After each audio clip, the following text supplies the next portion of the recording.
Project Motor Racing dropped a new gameplay trailer over the weekend with some new cars and full details about how the leaderboards are going to be working. And honestly, this update tells us a lot about where the game is headed. What's up everybody, it's Magnus. Today, we're going to be reacting to the new gameplay trailer and the breakdown of all this new information. So let's first start off with the gameplay trailer. It showcases a Porsche 911 GT3 Cup car qualifying at Sebring on a controller, and followed with a race in hood cam. Let's check it out, and I'll talk to you guys after the showcase.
From this trailer, I really do like what I'm seeing.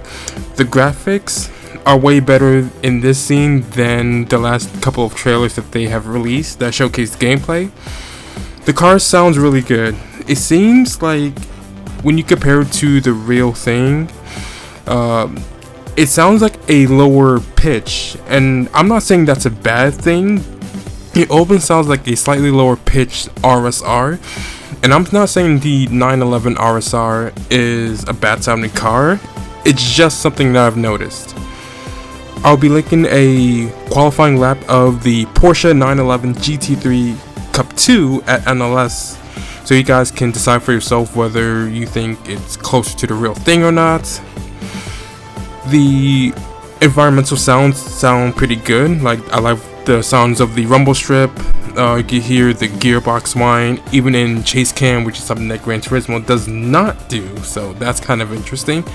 And one thing I've noticed not a lot of racing games implement is the sound of the brake squeal.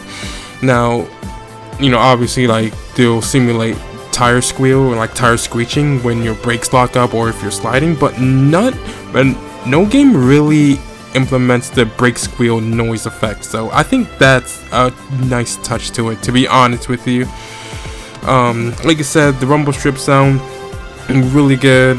This whole gameplay sound, just, it looks like a complete 180. Like, I like what I'm seeing right here. Now, for the most important bit, how the car looks like when it's being piloted by a control user. It doesn't seem too stiff like Assetto Corsa Competizione. It seems fine, to be honest with you. It seems very manageable.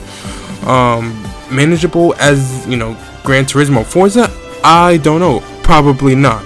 But I do like what I am seeing.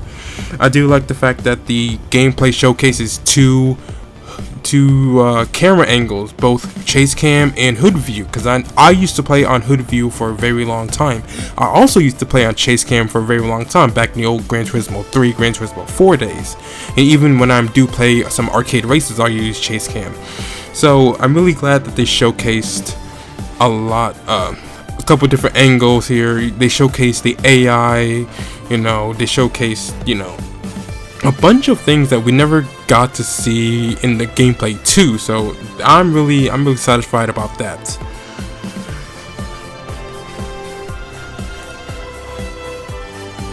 Okay, so let's talk about how the leaderboards are going to work. And if you pay attention throughout this section, they do bring up some of the legendary events that we have talked about in the past. So they start off by saying, not every race needs a rival in your mirrors. Sometimes it's just you, a car, and a strip of asphalt and time. Right? Let's look at the two leaderboards that will go live when Project Motor Racing launches November 25th. First of all, we have Factory Driver Mode. To recreate iconic motorsport moments, chase real-world lap times, and leave your stamp on PMR's global leaderboards. Now, for those of you who have been with me from the beginning of this channel, you will notice that I did a couple of time trials with road cars back in Gran Turismo 7 on the Nürburgring Nordschleife. I was taking real cars and trying to match the real world times on that track, so I'm glad that they're actually doing something like this. Obviously, there are no road cars in this game, so we'll just have to do with race cars. So essentially, we'll be chasing pole positions and things like that of this nature. They go on to say, what most call the time trial, we're calling Factory Driver Mode, a nod to the curated collection of legendary car and track pairings that will be challenging to you. With over 70 cars and 18 world-class circuits at launch, our unique roster of content allows us to mix and match some of the world's most iconic sports cars with the very track they once called home. Designed to highlight racing history, here are a few combos you can look forward to. And obviously, like, you know, they have the Corvette at Daytona. They have the Lamborghini at Nürburgring Nordschleife, which I don't know why they even do that, because hypercars don't race at the Nürburgring Nordschleife. However, this is one thing I really do like about all of this. The challenges will not be disappearing, nor will the content as well. So that's something that I really enjoy, right?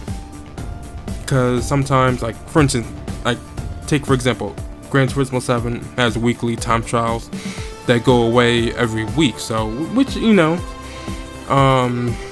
it's alright if those combos are not your style. But for me personally, sometimes I would like to get a little bit more time out of that, especially if I had a busy week. Now we get to the endurance rounds, or I guess the endurance hall. They then state this: before online lobbies and ranked ladders, sim racers prove themselves another way. Asynchronous. I butchered that so much. Asynchronous endurance battles. The Endurance Hall is a throwback to the early years of sim racing, when drivers agreed on a common AI difficulty, race length, track conditions, number of opponents, and compared total race times to find a winner. And we're bringing that back.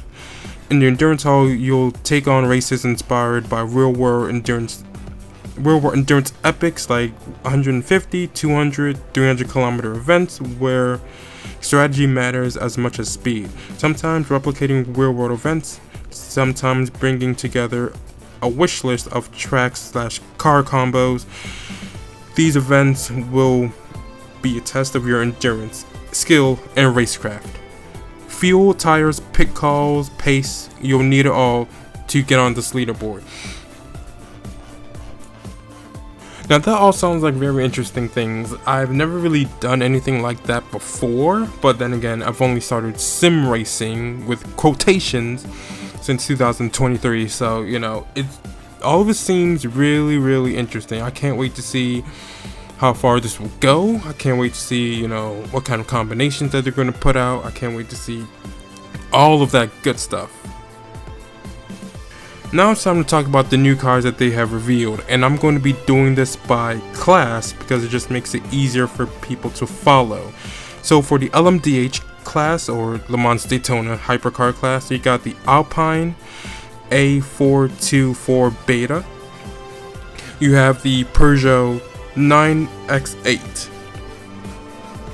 For the GT4 class, you have quite a bit actually. You'll have the Alpine A110 GT4, the BMW M4 GT4 Evo, the Chevy Camaro ZL1 GT4R, the Mercedes AMG GT4, and the Nissan Z GT4. For the GT1 class, I suspect we'll be having the Mercedes CLK LM. For the LMP class, we have the BMW V12 LMR. And for the IMSA GTO, we have the Nissan 300ZX Turbo GTO. And we have the Chevy Camaro Z28 GTO. And that's all the cars that we have listed right now. So if anything changes, I'll be sure to update you. And here are my final thoughts. So everything that I've seen from this trailer, everything that they have released so far seems great to me, especially now that I know that controller can be used properly against, wheel users. That's something that I was fearful from the very beginning, because a lot of these sims don't prioritize the controller, but since this is coming to console, I guess they have no choice but to put some work into making the controller, the gamepad, feel usable. So I'm very happy about that. But now I want to hear your voice. What do you guys think about all of this? Are you guys happy with everything that you've been shown up to this point? Are you guys still waiting for your favorite reviewers or your favorite YouTubers to give their thoughts on it? Let me know down in the comment section down below. And if you guys did enjoy this video, please don't forget to leave a like and subscribe for more racing content. Take care, and I'll be seeing you guys on Friday for maybe a Need for Speed video. maybe a project mode racing video. I'll still have to, that's still for determination. But yeah, take it easy.